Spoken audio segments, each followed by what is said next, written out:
For the real stories, for the real opinions, stick with us. Please support us. PayPal. Patrick Gossage joins me right now. He's the chairman of Media Profile, but he also has been involved in media, press secretary to Pierre Elliott Trudeau, and media for years and years and years. And I want to put it to you, we've had 2 shows recently on the firing of Wendy Mesley. And whether you agree with what Wendy did or not, or how she did her work, most people say the CBC, not only in the way it deals with people, but the way it presents the news, needs to be completely revamped. Can it be revamped? Patrick? Well, I can't help but agree with you. I mean, we're old enough to remember the greats of CBC, which included David Halton, people like Peter Mansbridge, you know, the kings of media in Canada. Yeah. Now it's really run by a real group of kids who really barely know who Trudeau was, you know.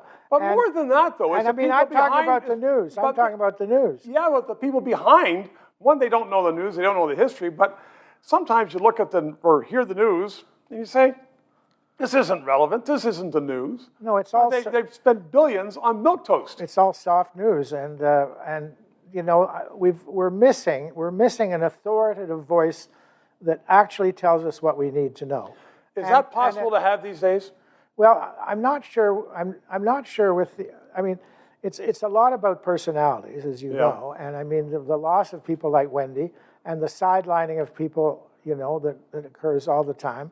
Like Rosemary has now got her own show instead of having that 2 hours of great political discussion, which she was so good at. Now they've given her own show on a Sunday morning. Why is that? I mean, why do they screw around with people that have promise and could be brought up as the next real authoritative voices? And who are they? Well, they are the people that run the news. These nameless people behind it. I mean, should the mandate of the CBC not be reviewed by parliamentarians and we look at it and say, okay, you know what? We spent billions of dollars on this corporation. Let's get some results. Well, the sad thing, too, is that the one organization we have that could tell Canadian stories and make us all feel good about Canada instead of what we feel at the moment is like not doing those programs like the People's History, which was hugely popular in 2000, and we should be doing that again, and we should be doing histories of Indigenous people. Only the CBC can do those things. They're not doing them. They're not doing big-time shows that actually bind us together and give us stories that we can be proud of. Even teach people about Canada, because no one's teaching people about Canada. We have a whole generation that knows nothing about it. And certainly nothing about what the bad things we've done as well, which, let's face it, we have to live up to. Well, like every country. Yeah, every country's done naughty things. Naughty things. And vile things. But that's for another show. Patrick Gossage, it's always a pleasure to see you. Thanks nice for coming to see you. 3 minutes.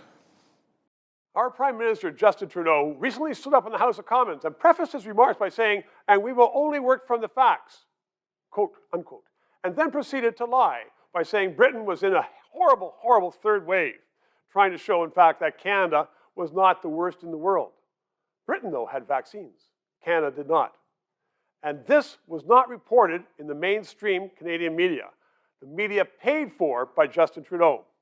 All of which, I'm telling you, is that it's important to have this 3-minute interview.